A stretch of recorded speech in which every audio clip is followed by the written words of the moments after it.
And welcome to the Ruby Tuesday. My name is Ruben, and this is my review for Netflix's original series, Juvenile Justice. It's a new South Korean series that I'm excited to talk about. Let me know in the comments below if you've heard about this. Were you excited for this? Was this something on your radar, or had you never heard about it? Let's jump in. A prickly judge who despises juvenile criminals arrives at a juvenile court where she takes on a complex role examining punishment for young offenders. This is a really interesting, different storyline that I wasn't quite expecting to be as emotionally engaged as I got. When it comes to, I guess, criminal cases, there are certain series that I really enjoy. Back in the day, we had Boston Legal, which had Danny Crane. What's my name? Denny Crane? Like you mean it. Denny Crane. What's my name? Denny Crane! And if you know that, let me know in the comments below, because that's fairly old. Then we have The Good Wife. There are certain lawyer series that I really enjoy. The series sometimes really hit like the mark and have gut punches because the storylines are all character based. Here, however, it's not really concentrating too much on the lawyer's characters, but more on the story of what is happening.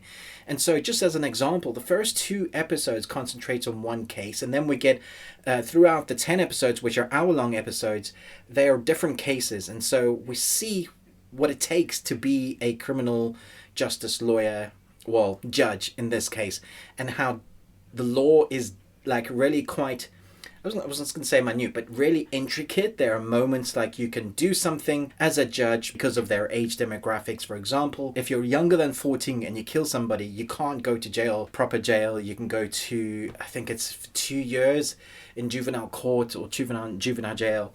But you can't get 20 years. And sometimes that can be horrific because if you've ever heard of any cases where 14-year-olds have killed or massacred people in a really bad, awful way, there needs to be proper justice. And that's what this first case is. And it takes one kid who's done something horrific to an 8-year-old, and then the story just unfolds, and you're left going, whoa, I didn't see that coming.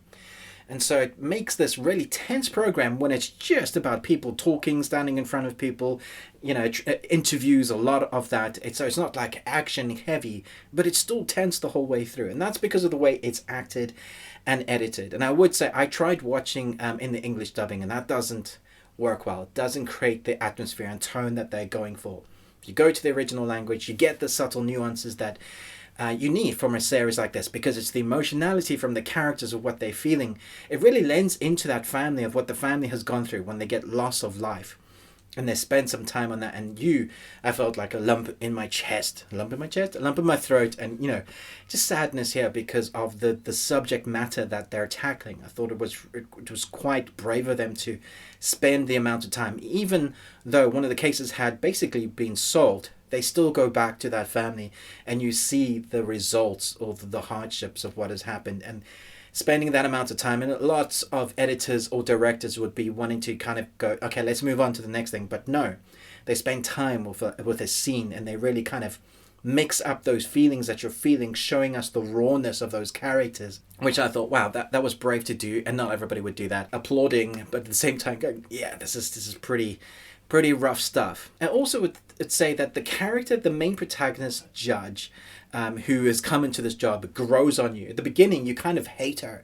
You're like, why don't you have any emotionality towards this? But as you start figuring stuff out about her, you start realizing there's much more to her and how intelligent she is, and the reason why she's willing to fight as hard as she does. So it's very easy to be on her side. So as we get into further cases that become even worse, if you thought the 2 were hard, the first 2 episodes were harsh, wait till you see the next case and the next one, because the stuff they have to tackle with, especially with young people being at the center of it, or involving government corruption, then you find yourself going, okay, I wasn't expecting this. I don't think it's a series that you need to binge altogether.